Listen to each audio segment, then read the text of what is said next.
Good morning, Your Honor. Sam Bernstein with and on behalf of Mr. Bloom, who is present. What are we doing today?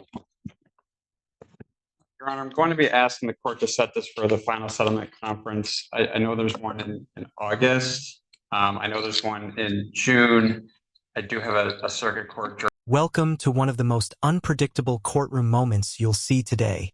Defense attorney Sam Bernstein steps up for Mr. Bloom, a defendant who's about to challenge everything from missing discovery files to alleged judicial bias. Balance scale what starts as a simple scheduling turns into a heated exchange that spirals out of control. Will the judge keep control, or will Mr. Bloom push too far? Stay tuned, because this courtroom gets tense fast. Trial for next Monday that's like pretty firmed up. Got it. But I can make the August one work, and I'll leave that open and we'll get it done. Okay. Jury final settlement conference will be set August 9th, 2024 at 9 a.m. Jury selection in this matter will be August 12th, 2024 at 8:30. Both of those proceedings are in person. I'll let you go. I was going to try to get you. I was going to try to get you out of the room. Bloom. I was trying to get you out of the room before you said anything. You knew what I was doing. That's why your finger went up. At least I'm not driving with a suspended license.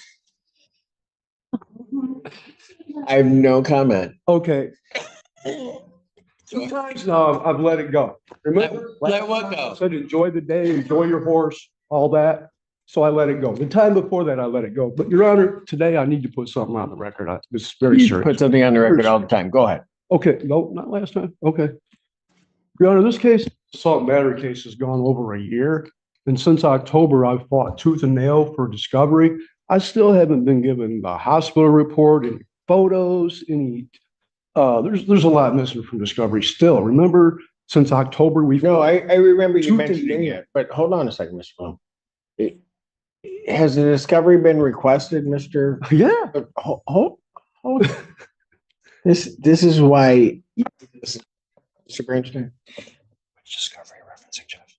Hospital report that Deputy Sawyering says there was a hospital report. There was. I'm wondering how this case was even brought about, Your Honor, because. Okay, Mr. Bloom. There was never a report, Mr. Bloom. Okay, I'll let it go. Because you keep asking me questions you know I can't necessarily answer. Okay, let me get on with the real stuff. Oh, okay. For transcripts. No, I still haven't received the transcripts of what? 3-6. Remember, I asked for the transcripts from 3-6. I still haven't received transcripts from 3-6. That's 3 months ago. I know it takes a while, especially this being a misdemeanor case. Hang on. We have to have a written request for the transcripts. And Mr. Bloom, here's what I'm going to suggest. If you need those, again, you have an attorney. Tell your attorney that's what you need. Okay, well, this is my assistance of counsel, just like Ms. Barroso has assistants and you have assistants. I don't have assistants. I have individuals that I work for that are professionals. So I don't know what you have, but I don't have real. But go ahead. I can clarify what Jeff's talking about. I ordered an audio recording of that hearing, and someone in my office we did a transcription of it for Jeff. But I think what he wants me to request is an actual transcript, and I just didn't. And so they can do that, pay for it, and I'm sure it will be accomplished. But if we haven't received a written request for that, then that won't happen. So, thank you. Well, I ain't gonna go through all this. I just need to put a little bit on record. For transcripts from 10-4, you stated that you believe everything a Washtenaw County Sheriff's 22. Washtenaw County Sheriff Deputy says is true. And you believe everything a Washtenaw County Sheriff's Deputy says. Hold on a second. What are you reading to me right now? Something that I want to state on record, Your Honor. No, but what you're obviously stating what somebody else said. I'm just trying to figure out where it's coming. You said. On the 24th of? No, on 10-4 of 22. In this case? No, you stated that you believe everything a Washtenaw County Sheriff's deputy says, correct? I don't recall saying that. And you were upset that my attorney questions the deputy's authority of authenticity and requested said officer to be under oath. And there is proof that deputy testified with reckless disregard for truth.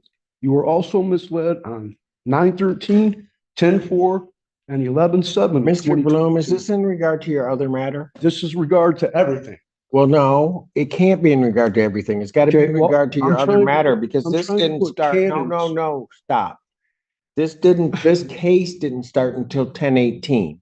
So if you're referring Okay, I'm to a past that. record from another case, Then I'm past that. then you're past what? I'm past the other case. Here we go. This is this case.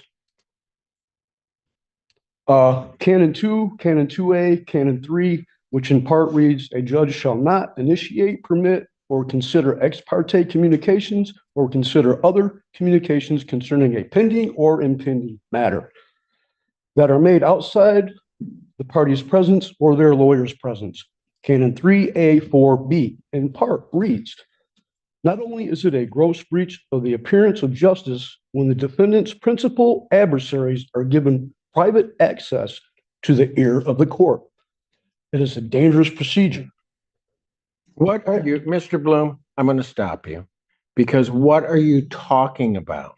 I'm talking about the transcripts from 3/6, Your Honor, where you stated you had notes, you stated you had a phone call from ex parte communicators. No, that was regarding your dental. Yes. Yeah, That was a nothing to motion do we with- filed. Your No, Honor. but that has nothing to do with the But case. I mentioned that on And other days you did that. Mr. Bloom, no, Mr. Bloom, You don't because wanna if you're hear it. going to, you don't want to hear, I don't. Because what know. you're saying is incorrect. Okay. I had a communication. All right. I disclosed that to the parties because it came to the court's attention, not by the court doing it, that there was something regarding the dental work. I don't know what it was about the dental work. There were other But- matters you did the same thing, Your Honor. Bye. I'm not Goodbye. Goodbye. Goodbye, Mr. Bloom. Goodbye. Thank you. Have a great day. Take care. And just like that, the judge ends the hearing with a firm goodbye. This exchange perfectly shows how fast courtroom tension can escalate when frustration meets formality. Legally speaking, Mr. Bloom's questions about discovery and transcripts were fair, but accusing a judge of misconduct without evidence is risky. It can damage credibility or even lead to contempt. Still, this clip captures a real human moment in court. Frustration, pressure, and the delicate balance between defending your rights and respecting authority. If you found this courtroom showdown as intense as we did, make sure to like, share, and subscribe for more explosive courtroom breakdowns, and let us know in the comments. Was the judge right to shut it down, or did Mr. Bloom deserve to be heard?